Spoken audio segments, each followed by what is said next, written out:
ಹೇಗಿದ್ದೀರಾ? ಚೆನ್ನಾಗಿದ್ದೀರಾ ಅಂತ ಅಂದ್ಕೊಂಡಿದ್ದೀನಿ. ಈಗ ಆಲ್ರೆಡಿ ನಾನು 4 ಚಿಕ್ಕ ಚಿಕ್ಕ ಶ್ಲೋಕಗಳನ್ನ ನಾನು ವಿಡಿಯೋ ಮಾಡಿ ನಾನು ಅಪ್ಲೋಡ್ ಮಾಡಿದ್ದೀನಿ. ಅದೇ ಥರ ಈ ಸಲ ಕೂಡ ಇನ್ನು 2 ಶ್ಲೋಕಗಳನ್ನ ಹೇಳ್ಕೊಡೋಣ, ನಿಮಗೂ ಅನುಕೂಲ ಆಗುತ್ತೆ. ದೊಡ್ಡವರು ಕಲಿಬೋದು ಮತ್ತು ಚಿಕ್ಕವರು ಕಲಿಬೋದು. ದೊಡ್ಡವ್ರಿಗೂ ಕೆಲವೊಂದ್ಸಲ ಆಸಕ್ತಿಗಳಿರುತ್ತೆ ಕಲಿಬೇಕು ಅಂತ, ಬಟ್ ಆದರೆ ಹೇಗೆ ಕಲಿಬೇಕು ಅಂತ ಗೊತ್ತಿರೋದಿಲ್ಲ. ಒಂದೊಂದ್ಸಲ ಮುಜುಗರ ಇರುತ್ತೆ, ಒಂದೊಂದ್ಸಲ ತಪ್ಪು ಹೇಳಿಬಿಟ್ರೆ ಹೇಗಪ್ಪ ಅನ್ನೋದೆಲ್ಲ ಇರುತ್ತೆ, ಹೌದಲ್ವಾ? ಸೊ ಹಾಗಾಗಿ ಆ ಥರದ್ದೆಲ್ಲ ಆಗಬಾರ್ದು ಅಂತ ನಾನು ಎಷ್ಟು ಸಾಧ್ಯ ಆಗುತ್ತೋ ಅಷ್ಟು ಸುಲಭವಾಗಿ ನಾನು ನನ್ನ ವಿಡಿಯೋದಲ್ಲಿ ಅಪ್ಲೋಡ್ ಮಾಡ್ತಾ ಇದ್ದೀನಿ ಶ್ಲೋಕಗಳನ್ನ. ಎಲ್ಲರೂ ನೋಡಿ ಹೇಗಿದೆ ಅಂತ ನನಗೆ ಕಮೆಂಟ್ ಮಾಡಿ ತಿಳಿಸಿ. ನಾನು ಮೊದಲು 2 ಶ್ಲೋಕಗಳು ಅಗಜಾನನ ಪದ್ಮಾರ್ಕಂ ಮತ್ತು ಅದ್ರ ಜೊತೆಗೆ ಇನ್ನೊಂದು ಶ್ಲೋಕ ಗುರುಬ್ರಹ್ಮ ಗುರು ವಿಷ್ಣು, ಇದು 2 ಶ್ಲೋಕ ಹೇಳ್ಕೊಟ್ಟಿದ್ದೆ. ಅದಾದಮೇಲೆ ನೆಕ್ಸ್ಟ್ ವಿಡಿಯೋದಲ್ಲಿ ನಾನು ಯಾವುದು ಶ್ರೀರಾಮ ಶ್ಲೋಕ, ರಾಮಾಯ ರಾಮಭದ್ರಾಯ ಆ ಶ್ಲೋಕ ಹೇಳ್ಕೊಟ್ಟು ಮನೋಜವಂ ಮಾರುತ ತುಲ್ಯ ವೇಗಂ ಇವೆರಡು ಶ್ಲೋಕ, ರಾಮಂದು ಮತ್ತು ಆಂಜನೇಯನ ಶ್ಲೋಕ ಹೇಳ್ಕೊಟ್ಟಿದ್ದೆ.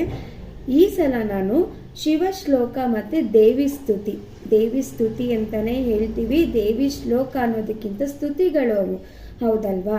ನಾವು ಸ್ತುತಿಸ್ತೀವಿ ದೇವಿನ, ಹಾಗಾಗಿ ದೇವಿ ಸ್ತುತಿ ಅಂತಾನೆ ಹೇಳೋದು ಅದನ್ನ. ಹಾಗಾಗಿ ಇವತ್ತು ನಾನು ಶಿವ ಶ್ಲೋಕ ಮತ್ತೆ ದೇವಿ ಸ್ತುತಿನ ಹೇಳ್ಕೊಡ್ತಾ ಇದ್ದೀನಿ. ಈಗ ಫಸ್ಟು ಶಿವ ಶ್ಲೋಕ ಕಲ್ತ್ಕೊಳ್ಳೋಣ. ಶಿವಂ ಶಿವಕರಂ ಶಾಂತಂ ಶಿವಾತ್ಮಾನಂ ಶಿವೋತ್ತಮಂ ಶಿವಮಾರ್ಗ ಪ್ರಣಯೇತಾರಂ ಪ್ರಣತೋ ಅಸ್ಮಿ ಸದಾ ಶಿವಂ. ಓಕೆನಾ? ಇನ್ನೊಂದ್ಸಲ ಹೇಳೋಣ ಶಿವ ಶ್ಲೋಕ.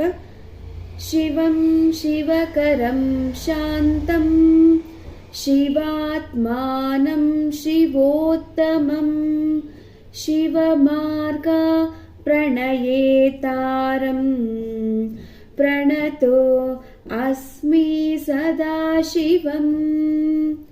ಇದು ಶಿವ ಶ್ಲೋಕ. ಈ ಶ್ಲೋಕನ ನಾವು ಹೇಳ್ಕೊಂಡಾಗ ಶಿವಂಗೆ ತುಂಬ ಪ್ರಿಯವಾದ ಶ್ಲೋಕ ಇದು. ನಾವೇನು ಕೇಳ್ಕೊತೀವಿ ತುಂಬ ಬೇಗ ಅನುಗ್ರಹಿಸ್ತಾನೆ ಅನ್ನೋ ಒಂದು ನಂಬಿಕೆ. ಈಗ ನೆಕ್ಸ್ಟ್ ದೇವಿ ಸ್ತುತಿ ಹೇಳ್ಕೊಳ್ಳೋಣ. ಯಾ ದೇವಿ ಸರ್ವಭೂತೇಷು ವಿಷ್ಣು ಮಾಯೇತಿ ಶಬ್ದಿತಾ ನಮಸ್ತಸ್ಯೈ ನಮಸ್ತಸ್ಯೈ ನಮಸ್ತಸ್ಯೈ ನಮೋ ನಮಃ. ಇನ್ನೊಮ್ಮೆ ಹೇಳೋಣ ದೇವಿ ಸ್ತುತಿ. ಯಾ ದೇವಿ ಸರ್ವಭೂತೇಷು